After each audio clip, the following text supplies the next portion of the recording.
TV station, there's so much that you can do.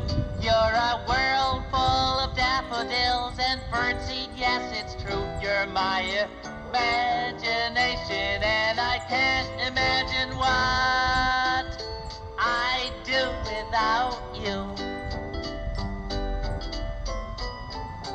You're my imagination, you're my instant vacation, you're my own TV station, there's so much that you can do.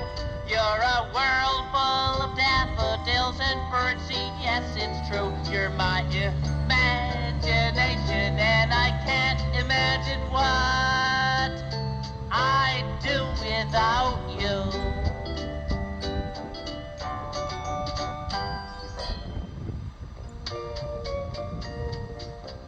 Hi, it's me, Big Bird.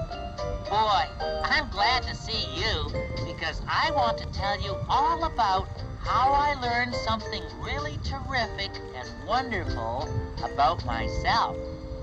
But before we begin, I have to tell you about a special sound.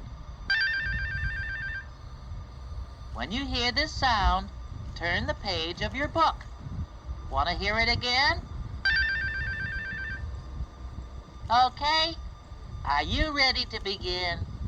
Find the first page of the story in your book, the page where you see the picture of me walking down Sesame Street.